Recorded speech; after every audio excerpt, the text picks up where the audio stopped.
Robert Jenrick is not my problem, he's your problem. Yeah, the latest lines from Robert Jenrick's massive defection. He's not my problem, he's yours, says Kemi Badenoch, as Jenrick, of course, switched to Reform. Well, a few had a third position. It is broken, but we can't say so, because the Conservative Party broke it. Are you braced for Storm Jenrick to start telling everyone where the Tory bodies are buried? I certainly am. And him coming to us today is in many ways the beginning of the centre-right now beginning to form around the Reform Party. well, there's a very interesting story on the front page of the Daily Mail. They are now openly calling for the right to unite. Is that really the only option, do you think? Plus, we've been told that the killing in Iran is stopping, and it's stopped, and it's stopping, and there's no plan for executions. well, The Guardian are covering the story that apparently Middle East allies are urging President Trump not to strike Iran. Plus,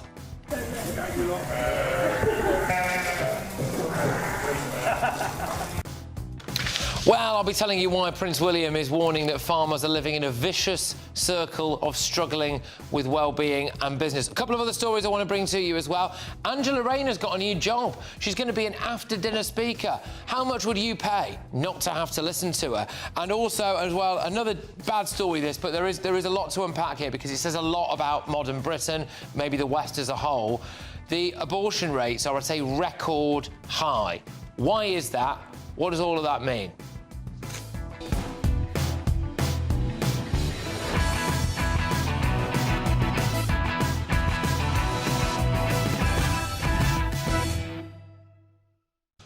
Well, joining us this evening is GBNews presenter and comedian Josh Howie, political commentator Emma Webb and the former Labour Party advisor Matthew Larzer. But first, let's get those headlines with Tatiana Sanchez.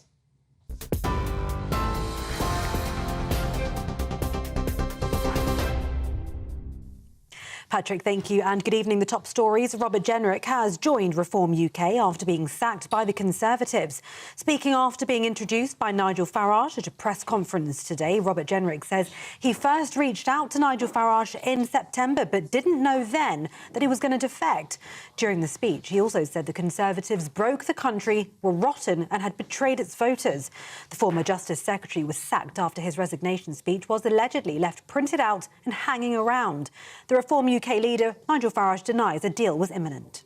This guy, you know, if you look just this morning at Con Home, which is a big online page for Conservative supporters, is by far the most popular member of the Conservative Party. Him coming to us today is in many ways the beginning of the centre-right now beginning to form around the Reform Party. Well, they timed it. So I went live at 11 o'clock in Scotland to announce our Scottish leader, Malcolm Offord, and my press officer, Ed, ran up with a telephone with the announcement that had just happened, and I had to sort of put on a poker face and pretend I didn't know. Kemi Badenoch says she's delighted to announce Nick Timothy as the new Shadow Justice Secretary.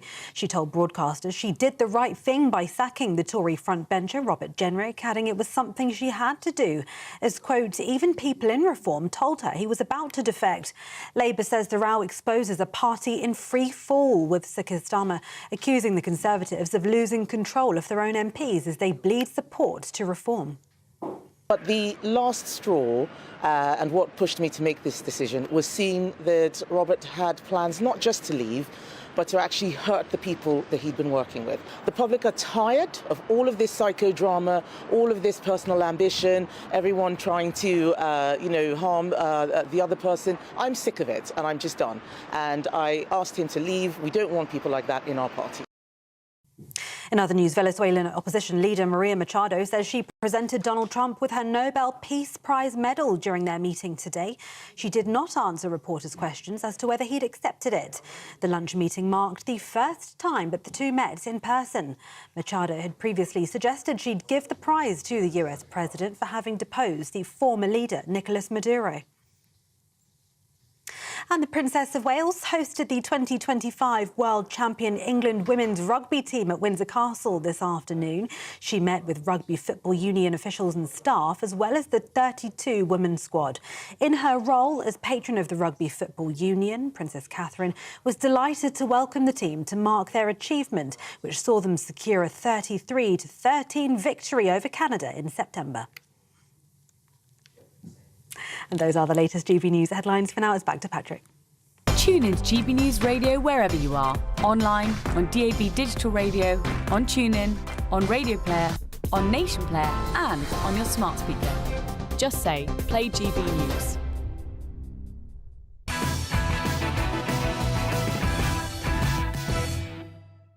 Welcome along to Patrick Christys Tonight, late edition. Let's have a look at Friday's newspaper front pages, starting with The Independent. They, of course, go for Gemrick defects as gloating Farage taunts Badenoch. Then we've got The Guardian, and they go for sacked Gemrick defects to reform with fiery attack on failed Tories. The Daily Telegraph. Jenrick, the Tories broke Britain. That's what they've got. On the front of the Daily Telegraph, though, they also have a couple of other stories. The White House, Labour is curbing democracy. Maccabi Police and Crime Commissioner linked to anti-Israel activists. That's what the Telegraph is saying. Trump talked out of strikes on Iran at the last minute. Let's go to the Metro. The secret traitor. Shock Tory defection echoes drama on TV. The Times.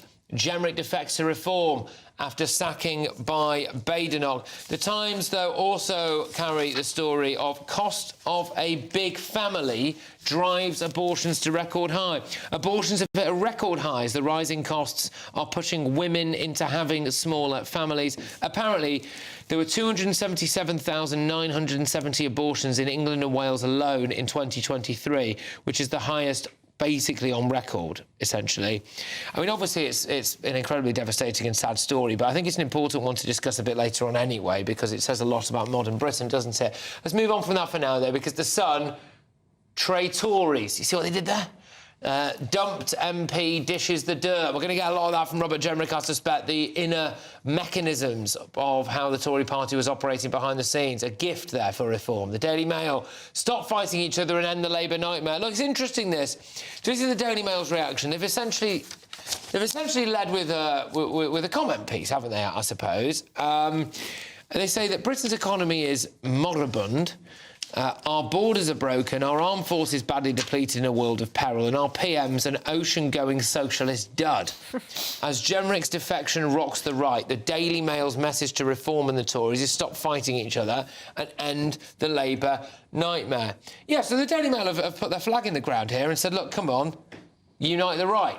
We'll talk about that. The iPaper, day of poison and betrayal as UK's right-wing feud deepens. It'll be interesting to what they say as and when Nigel Farage unveils this mystical Labour person who's supposedly joining them on Tuesday. I do wonder whether or not the only reason he's organised it for Tuesday is so that at the end of today's press conference he could say, I'll see you next Tuesday. But there we go. The Mirror, Farage's party of Tory failures. The Daily Express, Gemrick joins reform with blast at rotten Tories. And this is going to be fascinating to see how the Daily Express handle this, actually, because a lot of Daily Express front pages in the last, I would say, few months, have essentially been comment pieces by Kemi Badenoch. You know, they've plucked out a quote that she said, they've splashed it. So, you know, I don't know this, but my interpretation of it, anyway, reporting on the papers every day, will be that the Daily Express has been pretty pro-Kemi, Team Kemi, for quite a while. So how are they going to deal with this split? Be interesting to see. Right, let's welcome the panel on this. Josh, I'll come to you first.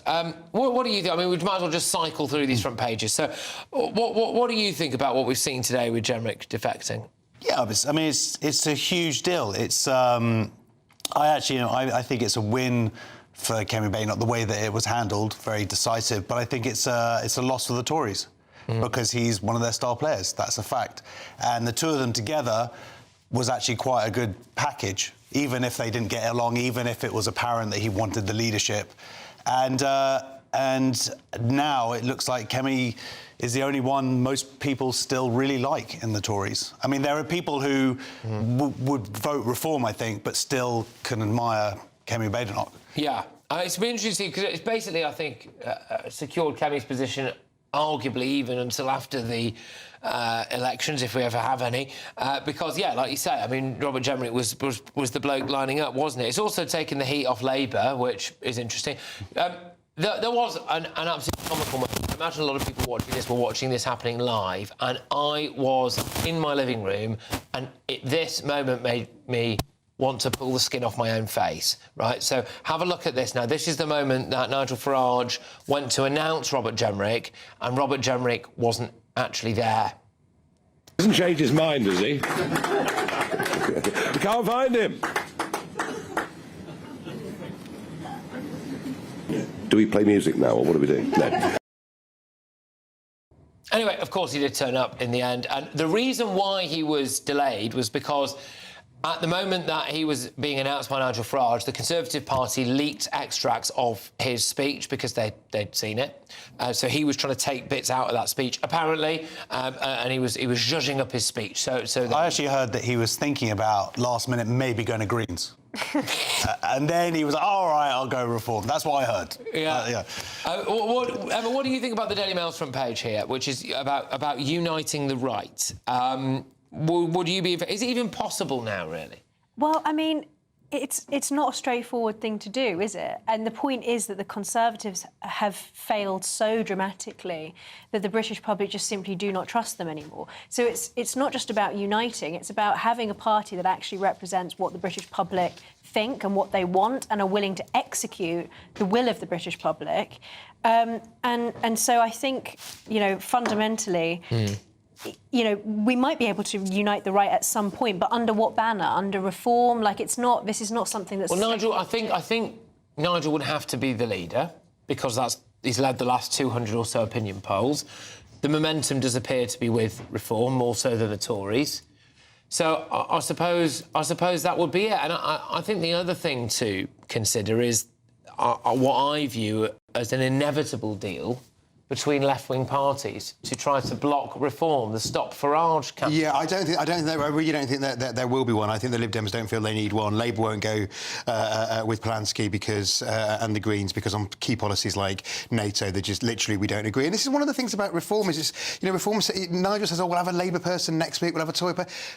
What do they actually believe in? Because, you know, these are people from very different backgrounds who, you know, it's not just to be about, like, oh, who can I have more people on my team? It needs to be about what the team actually stands for. But, you know, the problem's not going to go away unless we somehow manage to fix the situation in which there is no party that represents the will of the British people and isn't willing to actually execute it. So it's not actually just a case of beating Labour and winning at all costs. Obviously, that's what we have to do at the next election. We can't tolerate any more of the nonsense that we have at the moment. But it can't just be a case of winning. It has to be about winning for the right reasons and having the right people on board. And so I don't think that, you know, the right should unite for the sake of it. What we have to do is somehow manufacture the great realignment that has been taking place for the last literal decade since Brexit. Yeah. This would have, I think, happened sooner if it wasn't for COVID. I just want to come to the Daily Mirror's front page, which is on your screens right now. Farage's party of Tory failures. Now, Josh, it's not as if there aren't enough members of the public or business people or whoever else who are willing to stand for Reform. Reform aren't lacking numbers here when it comes to candidates.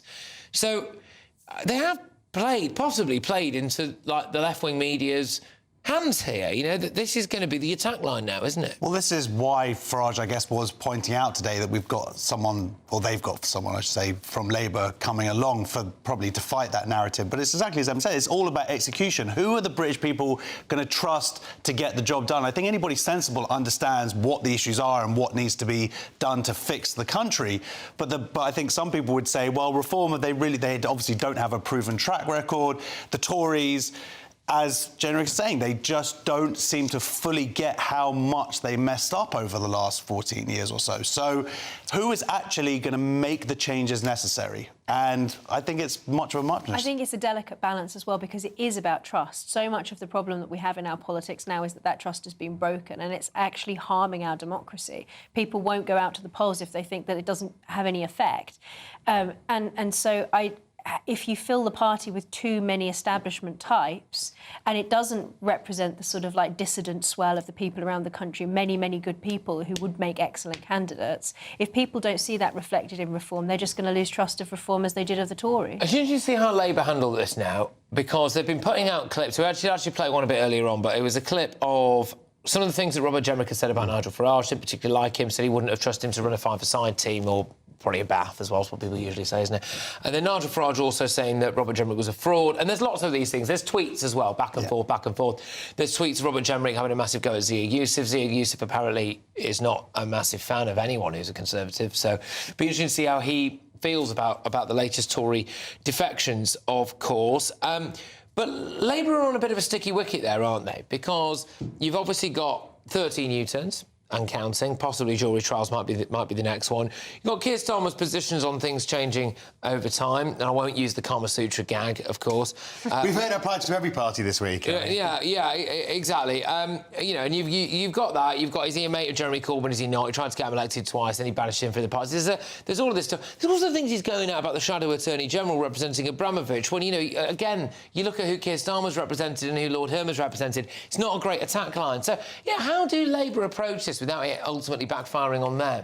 I think absolutely the way the Mirror has done, which is whether or not you think that people can change their minds, or this is a party of failed Tories. The key battleground in Scotland and Wales in these elections coming up in 110 days' time, and the Tories announced a retread of a Scottish member of the House, a Conservative member of the House of Lords today, who's not going to announce any policies, and that's why in Scotland and Wales, in these key battles, Reform are slipping in the polls. Now they are regularly behind Plaid Cymru in Wales. Absolutely, people seem to be wanting a change in Wales. My party is not at the moment inspiring the Welsh people, but neither actually is Reform, because people are seeing they are too close to the Tories. Nadeem Zahawi goes down like a cup of, you know what, in the valleys, you know, or Robert Jenrick, who is seen as very much as Tory politicians. And as you're saying, I mean, you know, you've got that desire for change in some parts of the country, and they're actually going to see that the Reform is turning into the Tories. And on the other hand, the Mail may think, oh, unite the right, but I can tell you, I work with some Tories, including former Tory MPs, who would run a mile from the Tory party if it ended up in bed with Nigel Farage. And of course, who's waiting in the wings in those posh bits of the Home Counties? Would be that they're not really Tories, isn't it? Or they're not they're not really Conservative. You know, I mean, one of the things that really boiled my urine, and did do for a very long time, was that the Conservative Party was basically a load of sopping wet Liberal Democrats and drove the country into the ground by having these ridiculous views about how enriching immigration was, when everyone can see things like the rise of anti-Semitism, everyone can see things like the fact that we've got these bollards at Christmas markets now, people felt less safe, all of our tax money is going there, you know, and a lot of these Tories that were sitting there basically should have just shuffled off to the Liberal Democrats years ago. So if they wanted to leave the Tories under a pact between Reform and the Conservatives, well, then I suppose good riddance. Yeah, absolutely. I mean, Matthew Syed gave an amazing speech at the Tory conference where he basically called it as is, and he says the one thing that the Tories haven't done yet is really a full year of contrition. And it seems like Jenrick saying at the last Shadow Cabinet meeting that they're still clinging to their positions. They messed up so bad.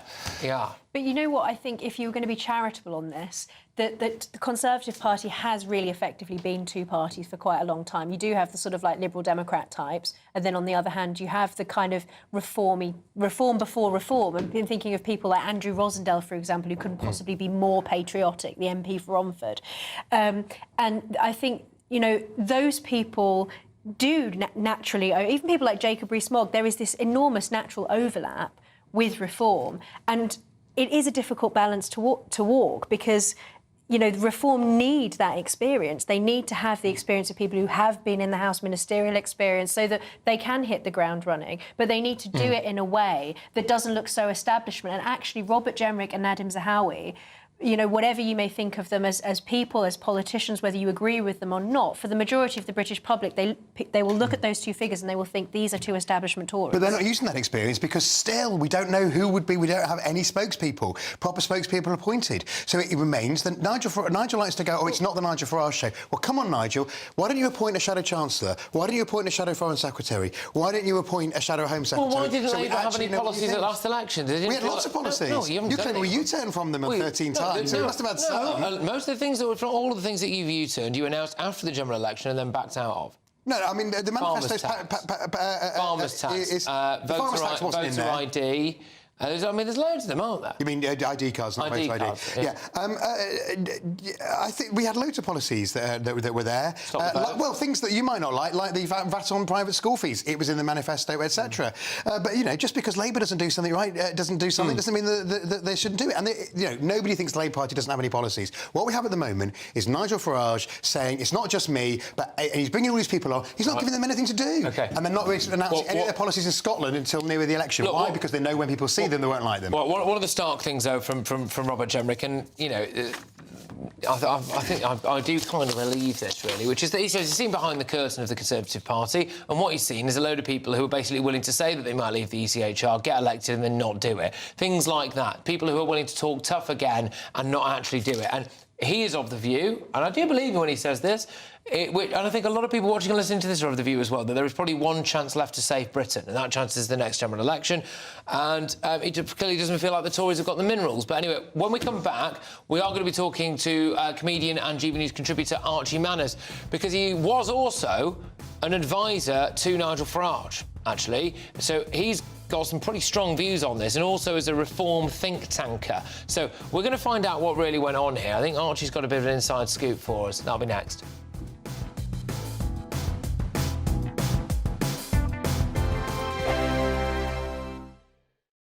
Westminster's full of talk, but out here, it's the real world. Am I allowed to talk then? No, that's it. This is where it matters, real people and real lives. That's what politics is all about. In fact, this Trump made a good start. No. Straight answers, no spin, and just a couple of pints. How many fingers have I got up? About 10. So join me for Lee Anderson's Real World every Friday at 7 p.m, only on GB News. The People's Channel, Britain's news channel. Good afternoon, Britain. Weekdays from midday. More than 10 people have had to be rescued after a huge sinkhole opened in a canal in Shropshire, leaving several narrowboats stranded. Yes, 3 boats have been affected by the incident, with at least 2 swallowed by the sinkhole, which is approximately 50 by 50 metres in size.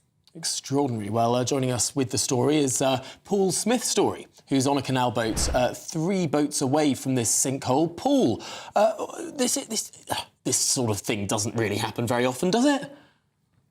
It doesn't. There was a huge breach on the Bridgewater Canal last year, but this is the first time we've actually seen boats at the bottom of the breach. It was quite scary to witness, to be honest. So how close are you? What can you see from where you are? Yeah, well, we're about 90 metres away from where the sinkhole started. We got woke up at 4:20 this morning. There was crashing on the boat because the boat was listing.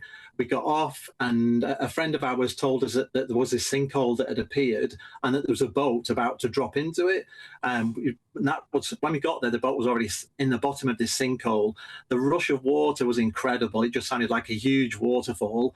Luckily, those boaters got out, and we actually know the chap whose first boat went in. We're just so thankful that he got out in time with his dog. Gosh, Paul, just explain what we're seeing on our screens right now. So the narrow boat there has come out of the water that we see on the left, and it's sort of, has it rolled over and down into the sinkhole? What's going on? That's the actual line where the red clay is the line of the canal. Just where those 3 trees are to the left is a field that's flooded, and I think that's where the water's escaped from the canal, and it's just flooded the field to the left of that image. It was really scary. GB News, the People's Channel. You want to know what's really going on in the corridors of power? Labour don't know what to do with you half the time, and that makes you quite lethal in the chamber. Get behind the headlines with Chopper's Political Podcast. Join me, Christopher Hope, as I sit down with the great and the good of British politics. We'll see where this ruling takes us. These are the stories shaping our nation. Chopper's Political Podcast, available now on all platforms. Listen in and stay ahead.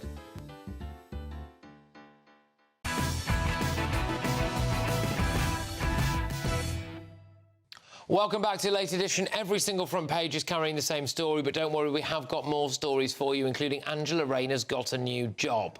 Yay. But we are going to talk now to comedian and GB News contributor Archie Manners, who, of course, is a former advisor to Nigel Farage and also a Reform think tanker. Archie, thank you for joining us as we again cycle through all these front pages, which are all, you know, variants on the theme of Jenrick defecting to Reform.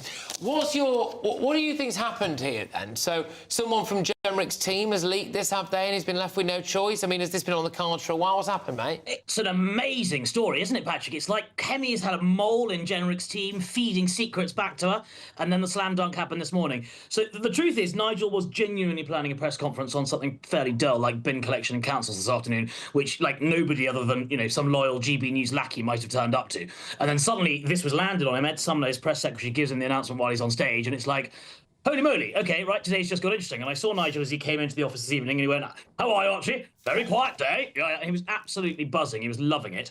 And then, amusingly, Robert Jenrick, they tried to sneak him in because they wanted to, like, all the journalists didn't know whether the 4:30 press conference was an announcement of him coming over. So they were all standing outside the office trying to sneak him in. They got him in through the back tradesman entrance, but the lift was broken and the Reform office is on the 20-something floor of the Millbank Tower. So the poor bloke, I understand, had to climb up lots of stairs, then get into a lift on another floor, convert to another lift to hide this melee of like 30 or 40 journalists. But there's some other nuggets that I thought were kind of interesting. One, the main thing is, when an MP or someone defects like this, it's important to note it's just the tip of the iceberg. The MP comes with their own staff. Robert Jenrick's staff are amazing. There's a team of people that have done all these YouTube videos and everything else. It's whether they will assimilate with the party, what impact they will have too, beyond just the MP themselves. So that's one big element. The second big element is that it seems amongst the rank and file of the party, this has not gone down nearly as in the same way as Nadeem Zahawi's defection did, which if you were on Twitter or X, you'd have realised kind of did have some mixed reactions. This seems to have gone down better. The final point is Nigel will be very pleased to hear Matthew on your show tonight say it's the end of the Reform Party. Matthew's now the kind of left-wing Rory Stewart, even more left than Rory Stewart, in that whatever he says, you can be confident the opposite is true. So Nigel will be delighted to hear that Matthew thinks this is the end. So was that one of the reasons why Robert Jenrick was late, because he was climbing the stairs? I don't know. I think it's probably because he was going through his speech, or maybe he got locked. There's quite high security in that office. Maybe he got locked in a room, but it was quite a toe-curling moment. You could see it in Nigel's eyes. I think for a moment he did genuinely think he'd had a change of heart, was running back down the stairs, which would have obviously been hilarious, but not good for the Reform Party. So the sense behind the scenes for you is what, then? That Nadeem Zahawi appointment was a mistake? I think that many more people are excited by this defection than the Zahawi defection. The reaction amongst the rank and file has been very different, I think, than it was with the Zahawi defection. I think predominantly that's maybe because he's a sitting MP. He's also, as we know, previous Conhome polls have ranked him highest, the most popular of the Tories. There were some other bits of, I think people have been pleased to hear Nigel say that beyond the 7th of May, the drawbridge is up, there are no more defections. So there's kind of an end in sight to this allegation that the Reform Party are going to be 2.0, that kind of thing. I think it also puts to the end any idea of a deal with the Tories now, because the one person they may possibly have done a deal with is Robert Jenrick, and they've done that now. And also, Kemi Badenoch said that she didn't just have information about him defecting, but that he was planning on doing it at the most damaging time possible. What was that time? Well, I don't know. It seems to me it was today, and that she did that for Nigel. It seems to me that in trying not to make it damaging, she's made it very damaging, because what most people in the country will read about tomorrow is that Jenrick has defected. But because for those politicos who therefore cover the story and give people their news, all the machinations behind this have been unbelievably sexy. So we're talking about it even more as a result, I think. So I don't know when the most damaging time would have been. I suspect probably just after Kemi had launched her local election campaign for what few elections we might have the chance to vote on May the 7th. But it certainly wasn't planned on being today.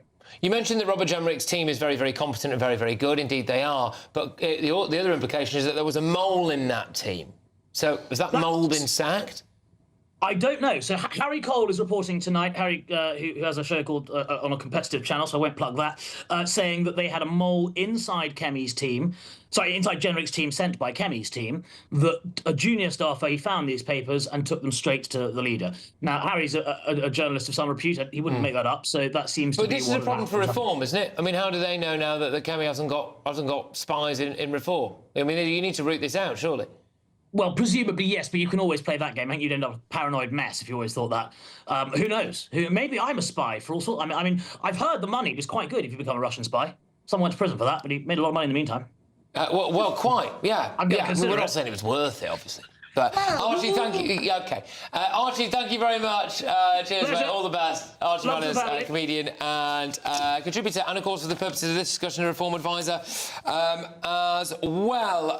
Right, let's just round off this section and we will move on to other stories, right? But just listening to what Archie was saying, something quite comical about the idea they tried to sneak Robert Jenrick in, tradesman's entrance at the back, lift wasn't working, the pool bloke's got to go up 20... I work in the building, so I know, but I thought it was the lift, and I'm glad that Archie's confirmed it, because we work 5 floors apart in very different organisations. But yeah, so I went to collect my parcel, my Amazon parcel, a couple of days ago from Dispatch, which is the back of the building, and the service lift wasn't working. So when Jenrick was out of breath, I thought, oh, they've tried to get him in the through Dispatch, and the service lift isn't working, so we had to climb the stairs. Just think about what is confirmed. Double source now. Double source. Should we just take a minute to appreciate what Robert Jenrick's day's been like? Yes. Right, so he woke up... And it's 24 floors. Apparently got a call from the chief whip to say, we found this out, you're getting sacked. We found the photocopy along with the one of your bum. Yeah. And then Kemi's sacked you. She's done a video, by the way. That's out now. You're gone. On the phone to Farage, should we just do it today then? Yeah, come to the office. By the way, the lift's not working. Wear your trainers. Wear your trainers. Remarkable, isn't it? Ultimately, though, Josh, your views on whether or not you think in the next round of polls reform will benefit from this? I think they probably will see a boost. I think that Jenrick is popular. I do think there's a long-term question now in terms of... The fact is, Jenrick wants to be PM. He's a very ambitious person. Will he, as Kemi Baynott says, now is Nigel Farage's problem. Now, he possibly could have taken over from Kemi. Is he going to be able to take over from Farage? Well, surely, I mean, he stands much more of a chance being able to take over from Kemi than Farage. And if anything, you don't want to have that kind of hubris flying too close to the sun in reform, because you will get defenestrated, to mix my metaphors.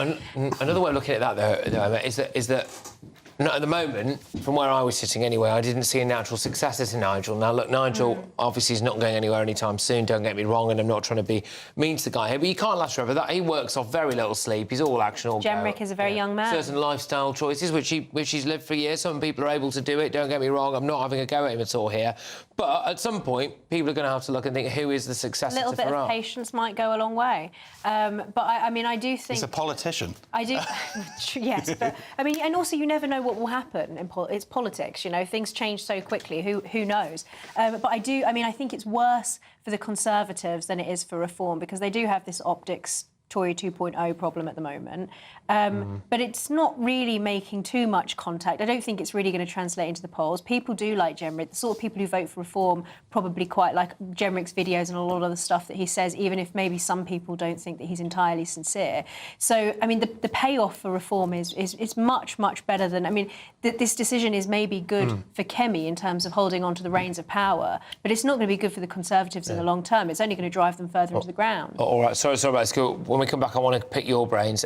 But this Jenrick story reminds me of when Carlos Tevez went to City. It's kind of that level of stuff. Hopefully, for Reform... It's always a football analogy with you, isn't it? It's got to be. It's not a traitors one. No, not the traitors. I hate these traitors metaphors. Stop making them. It's just ridiculous. Oh, but you were faithful. Oh, I've always been a faithful... Ha, ha, ha, shut up. Anyway, when we come back, we're going to be talking about Angela Rayner's got a brand new job.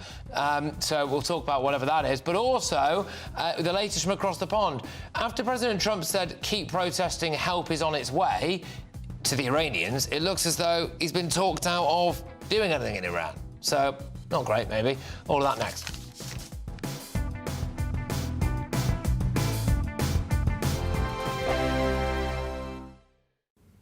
Evening. Welcome to your latest weather update from the Met Office here on GB News. Things turning a bit drier over eastern England tonight, and that will allow things to turn perhaps a bit foggy through the night, and as things turn chilly, we may see some icy patches first thing tomorrow. But it's been a very wet day for some today. This area of low pressure crossing through England's been bringing some heavy and persistent rain. Still a lot of spray and surface water on the roads out there this evening, but all tending to pull away out into the North Sea by soon after midnight. Showers will follow into Wales and southern parts of England. the east of Northern Ireland and southwest Scotland, but otherwise turning dry. Quite a cold night across the north especially, some pockets of frost likely, certainly where there's snow lying on the ground across Scotland.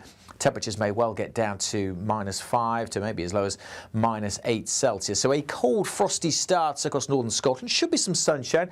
Could also be some mist and fog around.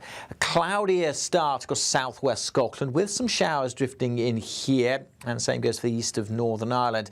In fact, it could be misty and foggy almost anywhere first thing, with some showers close to the south coast and into westernmost parts of Wales. But overall, certainly for central and eastern England, much drier than today. In the west, where we see these showers coming into Devon, Cornwall, western side of Wales, the east coast of Northern Ireland and southwest Scotland. Could be heavy, could even turn into thunderstorms. 1 or 2 showers possible elsewhere, but equally many places will be dry and bright with a bit of sunshine if the fog clears. Now, if the fog sticks, which it can do at this time of year, temperatures will really struggle, but generally we're looking at 6 to 9 degrees, so about average for the time of year. Into Saturday, and well, again, it's a bit of a messy one. Some mist and low clouds sticking in places. A few showers across northern England and Scotland, some around western coast, but many areas I suspect will be dry on Saturday. It should brighten up a little in some spots, and temperatures again about 5 to 9 Celsius. Bye for now. Decisions made in Washington aren't just shaping America, they're shaping Britain too. From migration to global security, from crime to health. Whatever happens in the White House today will be felt in your town or city tomorrow. That's why The Late Show is live from Washington, D.C. Cutting through the politics to show you what it all means for Britain. The Late Show live every night at midnight. Only on GB News, Britain's news channel. Westminster's full of talk, but out here, it's the real world. Am I allowed to talk now? No, that's it. This is where it matters, real people and real lives. That's what politics is all about. The fact is Trump made a good start, no. Straight answers, no spin, and just a couple of pints. How many fingers have I got up? About 10. So join me for Lee Anderson's Real World every Friday at 7 p.m. only on GB News. The People's Channel, Britain's news channel.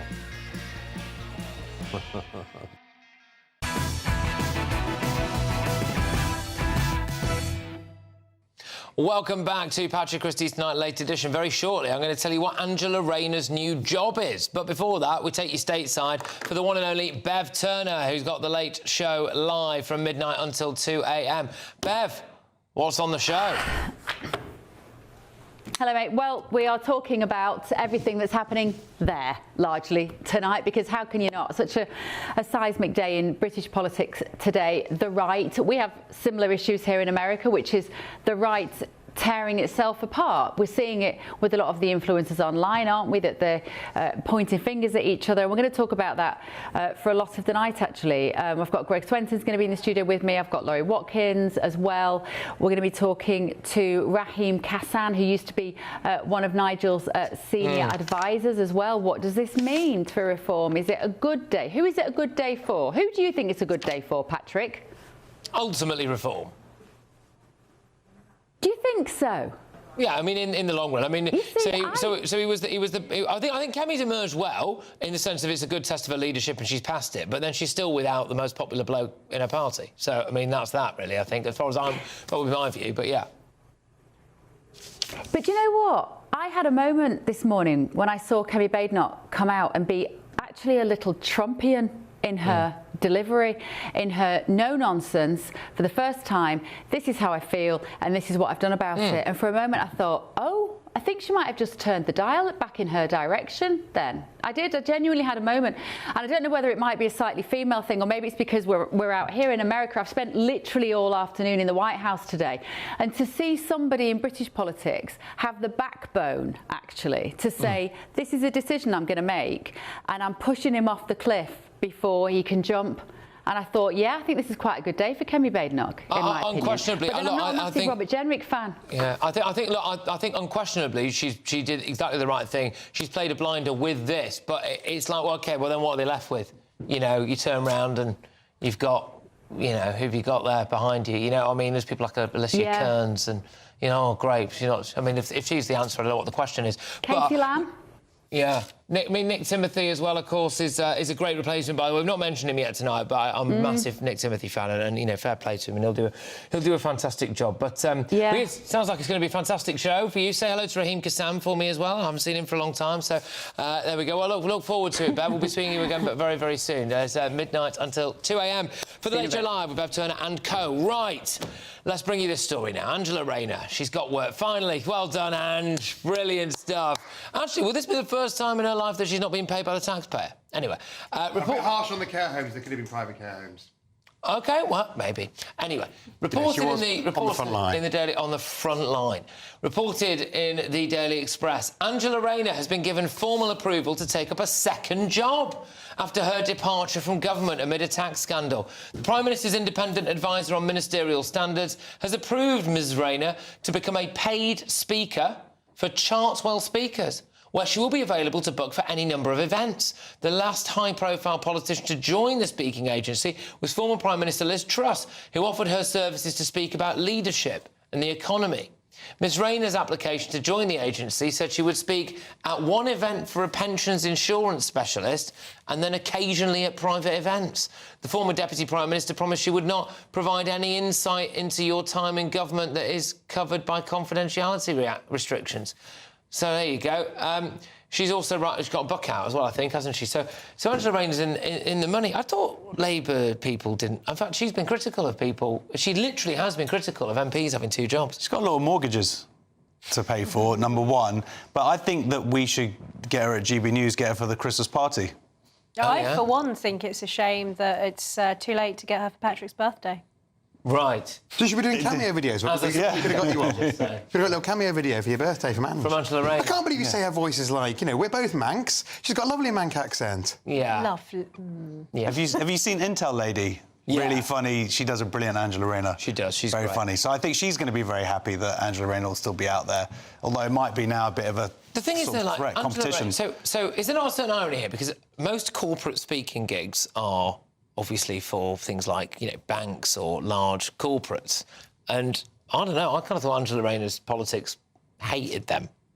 So who's going to hire her? They're all infested. They're all infested with the environment, social and governance stuff, aren't they? So do you think? The guys who tried to debank Farage, they'd love Angela Rayner, wouldn't they? Yeah, well, yeah, until she actually enacts the policies that she wants and renders them all Probably unemployed. ticks a box for them. Yeah. What do you think? I mean, how much would you pay to hear Angela Rayner speak, Matthew? I pay a reasonable amount, but I'm not a corporate, so it won't be the tens of thousands. But if she does what people, I mean, Andy Burnham and Steve Rotherham did a packed a theatre in the West End to bring down their message from the Northwest to their London recently. Look, I mean, you know, I say fair play to her, and she's going to be talking about, you know, leadership in under pressure. So, you know, she clearly does know something about that, having been through what she's been through. So this is very much, you know, just a few hours, you know, not even a week, a few hours, you know, a month. So it fits with the second job rules that we have tightened up. Yeah, it doesn't fit with her own ideas about second jobs for MPs, though, does it? I don't think. Well, Labour's never said it would ban all second jobs. It would say because these are sort of extra roles. They're not like another job. So you're not, you know, off being a lawyer in St Lucia or whatever. One of the previous Tory attorney generals was doing. This is much more of a. This is beyond shameful. Being an MP isn't a second job; it's the job. Labour will put an end to this racket. Yeah, and we have. We've changed the rules. We've tightened up so that there are a much more limited amount of things you can do.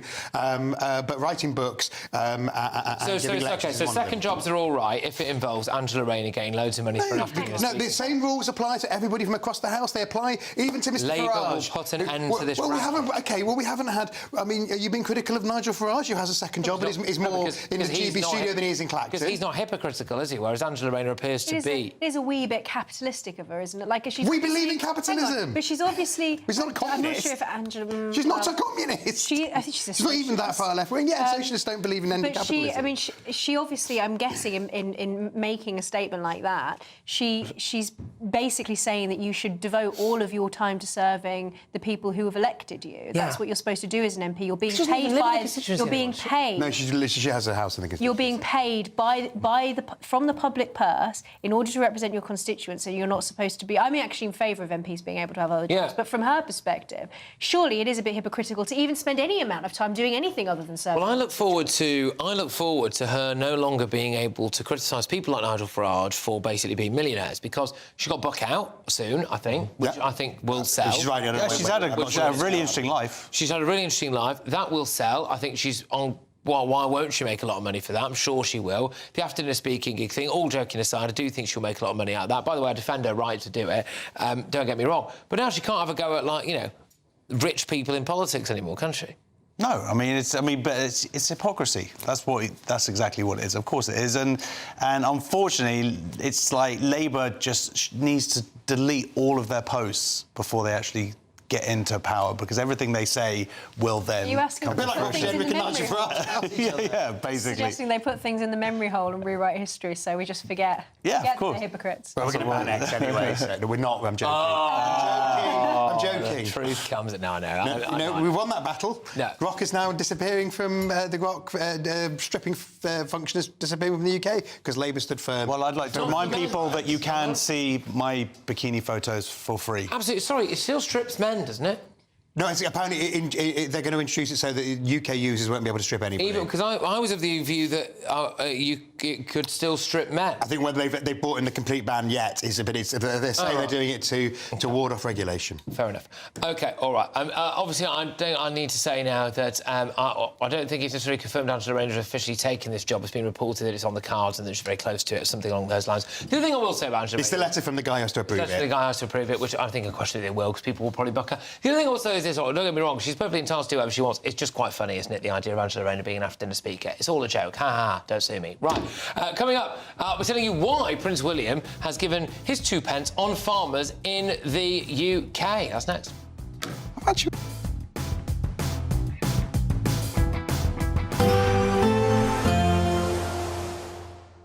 I forecast a perfect holiday in the sun. Weather looking good then? For sure, and no worries about our travel insurance. All Clear Travel Insurance sponsors GB News Travel Destinations Forecast.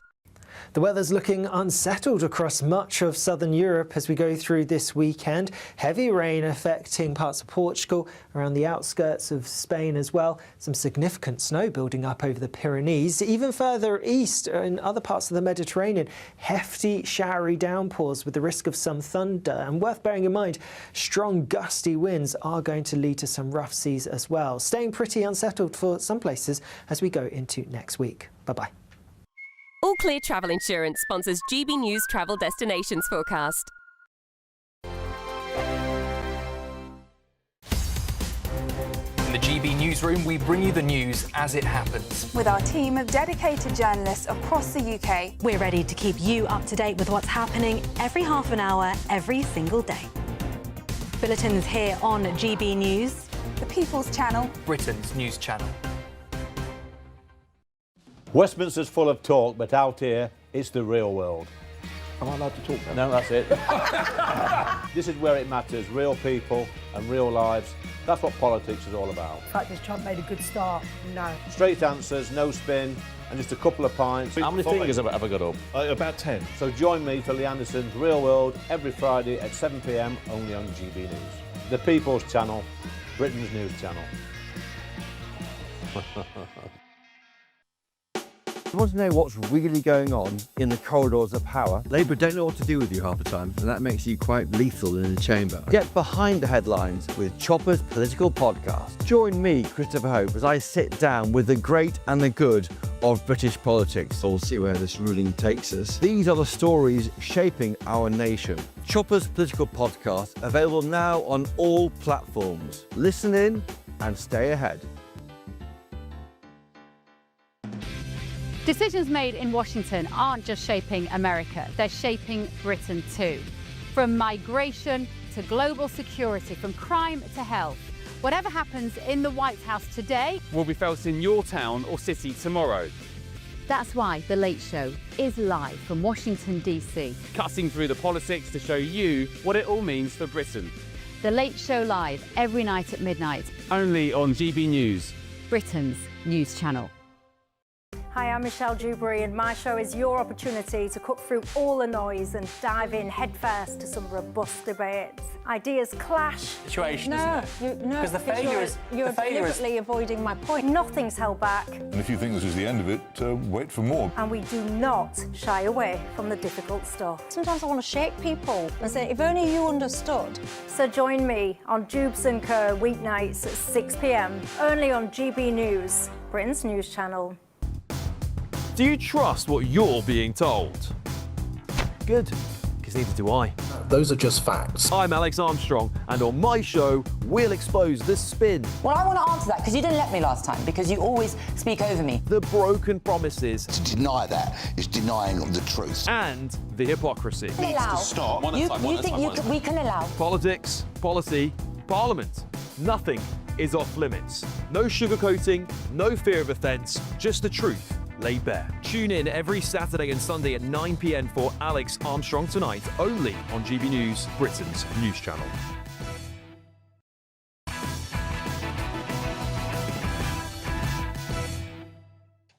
Welcome back to Patrick Christys Tonight, late edition. Now, I'm going to bring up the front page of tomorrow's Times newspaper, and I appreciate that this is not in any way an uplifting story, so I apologise about that, but I think it's an important one nonetheless. And it is about the scale of abortion. So the cost of a big family is driving abortions to a record high. Abortions have hit a record high.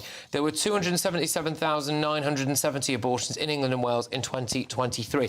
Emma, I'll come to you first on this. What do you think is going on here? Why is this a bad thing for society? What's your views on it? Well, I think even if you're... I'm not pro-choice. Well, I'm pro-life in the sense that I think that you shouldn't be aborting babies. But yeah, I think even if you are pro-choice, surely you must look at the statistic that it's been reported that over 1 in 3 babies being aborted in the UK. You must look at this and think, if people are aborting their children because they feel that they can't afford to have babies that they might like to have, and lots of statistics to show that people don't have as many children as they want to for various reasons, that is a sign of a sick society. Like, there is really something deeply, deeply wrong with Britain if that many children, almost 300,000 children, are being aborted every year. Whether you're pro-choice or you're pro-choice, you've got to admit that there's something seriously wrong with the society. Well, what do you think, Josh? Yeah, I think this is a massive problem across the West. It's totally damning to all of our previous governments and the present government, in that if this is what people feel like that they have to do and not have kids, having kids is like the best thing in the world. And we can't rely on me personally to have enough kids. How many have you got again? 5. 5. And I'm sorry, I'm not going to take the whole nation on my shoulders. Are you going to have a 6th? I'm not going to have a 6th. Other people are going to have to get on with it. Taken enough for the 2. I've done it already. But it is a real problem. Of course, we need the replacement rate. That's why I came here, by the way. I was like, just get me out of the house. Oh no, I'm a very proud dad. But we need to be having as many kids as possible. And one of the interesting things, or terrible things, is it's for 35-year-olds and above, it's doubled that rate from 7 to nearly 14%. This is going to be people as well who want to have families and who are genuinely being bereft. Other people aren't bothered about it. Certain cultures, certain communities, they're not letting the cost of having a big family stop them from having kids, are they? Well, because we're paying for so many people to have big families, and the people who are being financially responsible are the ones who are thinking, well, I can't afford to have this child, so I won't. When other people just don't give a damn and they're happy for everybody else to pay for their children. The people who are not having the children... Stop looking at me. Stop looking at me. I mean, your children are not being looked after by everyone else's money. I think it's depressing if some people feel that it's the cost of a family that drives their decision to terminate a pregnancy, and I think that is depressing. But I absolutely stand behind reproductive rights and a woman's right to choose. There is also apparently a question mark about the figures, because now you can get the pill sent, the morning after pill sent in the post as well. That some people may get it and not take it, and therefore that actually this is the number of. Well, not the morning after pill. No, the abortion pill. Sorry, the morning after you can get at a pharmacy, but the abortion pill you can get sent in the post, which campaigners say is great if you're in an abusive relationship, etc. It's good for you. Other people say it's too easy, but nonetheless, apparently not all of them are taken. So therefore, this is the number of pills issued and certificates signed, not necessarily the number of actual terminations. But it's just so damaging to society. I mean, it's like that death just somehow is hanging over Britain. It's at the beginning of life and at the end of life. I mean, it shows that there's something like the moral force of a society is sort of starting to disintegrate if people are not having children. And you're not passing on, I mean, it's like a cultural thing as well, right? Like you're not passing on your traditions and your culture to your children because you're not having any offspring. Instead, we're importing hundreds of thousands of people. But crucially, for the point of this discussion, well done, Josh, and your wife as well. Well done. Thank you very much. Well done, Mrs. Howie. Well done. What would you say, Mrs. Howie? Oh, no, 5 different women. Good. No, 1 woman. God. 1 very persuasive woman. Nice. OK. Good. Right. I see. Nice. Good stuff. OK. Right. Let's just remind you of what Friday's newspaper front pages actually are. We are, of course, starting with The Independent, I believe, which is Jenrick defects as gloating Farage taunts Badenoch. The Guardian, sacked Jenrick defects to reform with fiery attack on failed Tories. The Telegraph, Jenrick, Tories broke Britain. The Metro, the secret traitor, shock Tory defection echoes drama on TV. The Sun, tree Tories, dumped MP dishes dirt. The Daily Mail, stop fighting each other and end the Labour nightmare. The iPaper, day of poison and betrayal as the UK's right-wing feud deepens. The Mirror, Farage's party of Tory failures. The Daily Express, Jenrick joins reform with blast at rotten Tories. So there you go. Look, obviously they're all basically carrying exactly the same story there. How do you feel on this? What more will come out? What does the future hold when it comes to reform, the Conservative Party, etc.? Can I say a massive thank you to my wonderful panel? They said family then. That's weird. Anyway, we're not your children. Thank you very much. Yes, and thank you for tuning in and for listening in as well. Let's take you stateside now for Bev Turner for the Late Show Live. Thank you, Patrick. Well, it is the biggest story in politics, of course, for the UK tonight. What has happened? Robert Jenrick has left the Conservatives. Well, he got booted out, didn't he, basically, by Kemi, and he's now at Reform. What do the Conservatives think? What do the Lib Dems think? What does one of his special advisors think? And what does America think? There's just 3 weeks left to grab your chance to win our biggest cash prize to date. An incredible £85,000 in tax-free cash could be yours. Cash to make 2026 the year of yes. That's yes to holidays, yes to treats, yes to making all of those dreams come true this year. Just make sure you don't miss out. For another chance to win £85,000 cash, text cash to 63225. One entry costs £2.50 plus 1 standard network rate message. Or text bonus to 63225. 5 entries cost £5 plus 1 standard network rate message. Go to gbnews.com/win.